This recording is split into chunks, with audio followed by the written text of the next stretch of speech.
Good morning, students. Today we will read lesson number 20, that is evaporation of water. In this lesson we will read different topic, that is evaporation, condensation, water cycle, rivers and importance of river. Now let us start. Water is essential for life. हमारी life में water का एक important role है और water हमारी life के लिए important है, एसेंशियल है, ज़रूरी है. We mainly get water from well, pond, lake, river and rain. हम सबको वाटर कहाँ से मिलता है?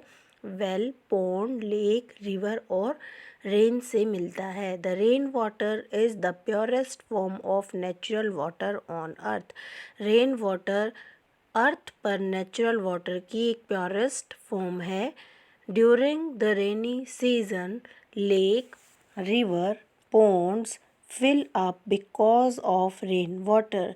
रेनी सीज़न के दौरान, जब रेनी सीज़न होता है तो जो रिवर है, लेक है, पॉन्ड्स हैं, वो सब जो है रेन वाटर से फिल हो जाती हैं. Some rain water goes into soil, और कुछ रेन वाटर सॉइल के अंदर चला जाता है, जिसको हम क्या कहते हैं? Ground water. While ground soak some water, a part of water mix with air and goes up as water vapour. जो ग्राउंड में वाटर जाता है, जो ग्राउंड वाटर होता है, उस वाटर का कुछ पार्ट जो है वो ग्राउंड जो है सॉयल मिक्स कर लेती है अपने अंदर, और कुछ जो है वो एयर के अंदर वेपर्स की फॉर्म में चला जाता है. The sun heats water and change into water vapour. जो सन रेज होती हैं, सन हीट होती हैं, वो वाटर पर जैसे ही अफेक्ट करती हैं तो वाटर जो है वो वेपर्स की फॉर्म में चेंज हो जाता है. The process of formation of water vapour is called evaporation. जो वाटर वेपर की फॉर्मेशन है उसको हम इवेपोरेशन कहते हैं. Evaporation in the presence of sun. यहाँ पर 2 ग्लासेस में वाटर लिया हुआ है और उस वाटर को, दोनों ग्लास को जो है वो सन की प्रेजेंस में, सन रेज की प्रेजेंस में रखा हुआ है.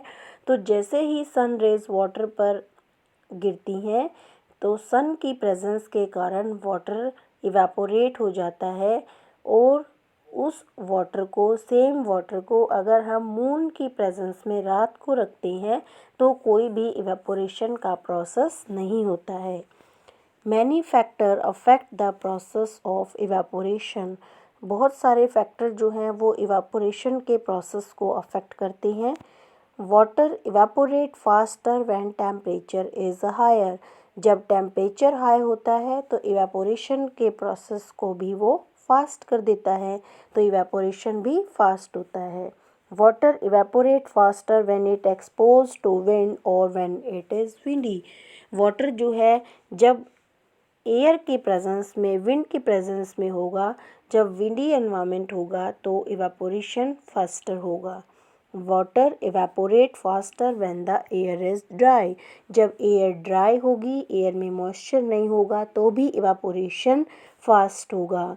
Water evaporate faster when expose surface to air is large. जब एक्सपोज्ड सरफेस ज़्यादा होगा, जब सरफेस एरिया ज़्यादा होगा, तो भी इवेपोरेशन फास्टर होगा. यहाँ पर एक फ्लैट बाथ टब है जिसके अंदर वाटर जो है वो पूरा फिल किया हुआ है, तो जो बाथ टब का सरफेस एरिया है वो ज़्यादा है, इस वजह से जो वाटर इवेपोरेट होगा वो फास्टर होगा. उसी तरह ग्लास में वाटर लिया हुआ है, ग्लास का जो सरफेस एरिया है वो नैरो है, वो कम है, तो इसलिए जो इवेपोरेशन है वो भी कम होगा. In which season do wet clothes dry faster. कौन से सीज़न में जो गीले कपड़े हैं वो जल्दी सूखते हैं? तो समर में हाई टेम्परेचर होता है जिसकी वजह से वेट क्लॉथ्स जल्दी ड्राई होती हैं. और कौन से सीजन में ड्राई होने के लिए क्लॉथ्स को टाइम लगता है? विंटर में, क्योंकि विंटर में टेम्परेचर लो होता है, इसकी वजह से इवेपोरेशन प्रोसेस भी स्लो हो जाता है, तो जो कपड़े हैं वो भी देर से सूखते हैं. उसके बाद नेक्स्ट टॉपिक है condensation. Take a very cold bottle of a cold drink from a refrigerator and leave it on the table for a few minutes. What do you observe? अब आप कोई भी एक कोल्ड वाटर बॉटल लेंगे या cold drink की bottle लेंगे और उसको हम रेफ्रिजरेटर से बाहर निकाल के एक टेबल पर रख देते हैं। कुछ मिनट्स के बाद आप क्या देखते हैं? आप देखते हैं कि जो वाटर ड्रॉपलेट्स हैं, पानी की छोटी छोटी बूंदें जो हैं, वो बॉटल के आउटर सरफेस पर बाहर की तरफ हमें दिखाई देती हैं। As you know that water vapour is present in the air. हम सब जानते हैं कि वाटर वेपर तो एयर के अंदर भी प्रेजेंट होते हैं। When these water vapour come in contact with the cold surface of bottle they get converted to water. जो एयर में वाटर वेपर प्रेजेंट होते हैं और जो बॉटल के कोल्ड सरफेस पर वाटर वेपर्स प्रेजेंट होते हैं, वो जब दोनों आपस में एक दूसरे के कांटेक्ट में आते हैं तो वाटर वेपर्स जो हैं वो वाटर में कन्वर्ट हो जाते हैं।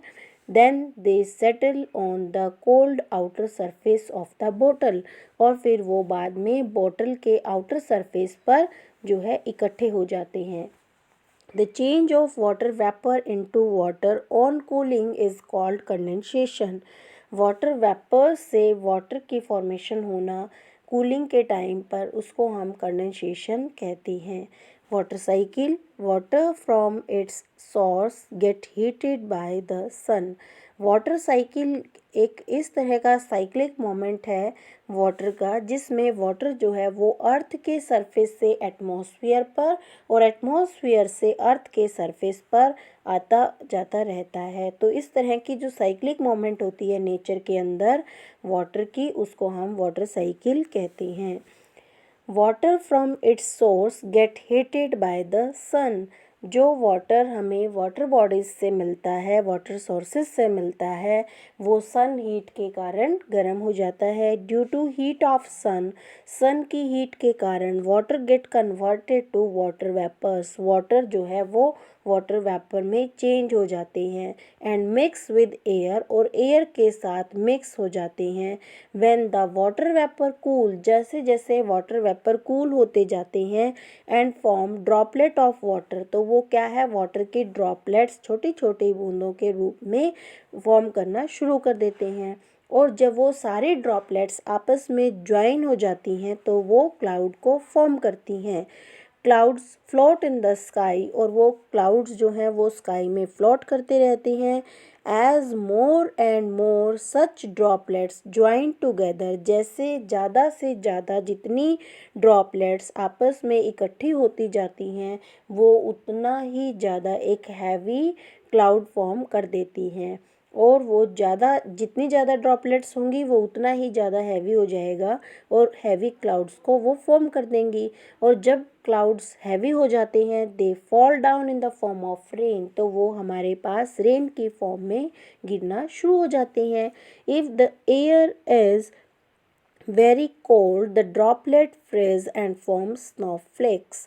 जैसे एयर कोल्ड होती है तो जो वो ड्रॉपलेट्स होती हैं, वाटर ड्रॉपलेट्स, वो फ्रीज हो जाती हैं, वो जम जाती हैं और वो स्नोफ्लेक्स बनाती हैं। In cold place snow falls occur instead of rain in warmer places. जो कोल्ड प्लेस होते हैं वहाँ पर स्नोफॉल होता है और वार्मर प्लेस पर रेन होती है। Snowfall is common in high mountains. Snowfall जो है वो हाई माउंटेन्स में कॉमन होती है। हाई माउंटेन्स होते हैं तो वहाँ पर स्नोफॉल होना एक कॉमन बात होती है। The cycle of water from earth surface to atmosphere and from the atmosphere back to earth is called water cycle in nature. जो साइकिल वाटर की अर्थ के सरफेस से एटमॉस्फेयर में और एटमॉस्फेयर से वापस अर्थ पर आती है, उस साइक्लिक मोमेंट को वाटर साइकिल कहते हैं। ये डायग्राम में पूरा शो भी किया हुआ है कि कैसे वाटर साइकिल वर्क करता है। उसके बाद है evaporation and condensation of water also cause due to form। जो वाटर के दोनों प्रोसेस हैं, इवेपोरेशन और कंडेंसेशन, दोनों ही ड्यू फॉर्म करते हैं, जिसको हिंदी में ओस कहते हैं। ड्यू की फॉर्मेशन होती है। During the warmer day the water vapour increase in air due to evaporation. Warmer day जब होता है तो वाटर वेपर एयर के अंदर इंक्रीज हो जाते हैं, बढ़ जाते हैं, क्योंकि इवेपोरेशन का प्रोसेस चलता रहता है। During evening and night temperature falls. जब रात को या शाम के समय टेम्परेचर लो होना शुरू हो जाता है एंड इट इज़ कोल्डर, तो जो है कोल्ड जैसा वेदर हो जाता है। This cold surface of earth cause condensation and forms due. तो जो अर्थ का सरफेस है, अर्थ का जो कोल्ड सरफेस है, वो कंडेंसेशन कॉज करता है। और कंडेंसेशन में अभी आपने पढ़ा है कि वाटर वेपर से वाटर में चेंज हो जाता है, तो ड्यू की फॉर्मेशन होती है, जिसको हम मॉर्निंग में ग्रास पर, लीव्स पर, फ्लावर पर और जो ओपन स्पेस में व्हीकल्स पार्क होते हैं उन पर भी देख सकते हैं। यहाँ पर स्नो, हेल, रेन, ये सब क्लाउड्स जब रेन फॉल कर रहे हैं तो उसमें दिखाया गया है। स्नो ऑन हाउस रूफ, घर की छत पर स्नो की जो स्नोफॉल हो रही है वो शो की गई है, और लीव्स पर ड्यू फॉर्मेशन है वो शो की गई है। उसके बाद नेक्स्ट है फोग ड्यूरिंग विंटर। विंटर में आप सब देखते हैं कि एयर भी कोल्ड हो जाती है और एनवायरनमेंट के अंदर जो है मॉइस्चर का कंटेंट भी ज़्यादा हो जाता है, वाटर वेपर भी एयर में हो जाते हैं। तो ये सारी चीज़ें कंडेंस हो कर के डेंस क्लाउड बना देती हैं, क्लाउड्स को गहरा कर देती हैं। और ये जो क्लाउड हैं ये ग्राउंड लेवल पर हमें कम दिखाई देते हैं, लेकिन वैसे जो क्लाउड्स हैं वो डेंस हो जाते हैं, और ये डेंस क्लाउड्स जो हैं वो फॉग की फॉर्मेशन करते हैं, जिसको हम क्या कहते हैं, fog. When snow in different cold region of the world and mountain melt, it turn into water. Different cold regions में, अलग अलग कोल्ड रीजन्स में स्नो जो है वो होती है, और माउंटेन्स पर जब स्नो मेल्ट हो जाती है तो वो वाटर में चेंज हो जाती है। This water flows down as river, और ये वाटर जो है वो रिवर में चला जाता है।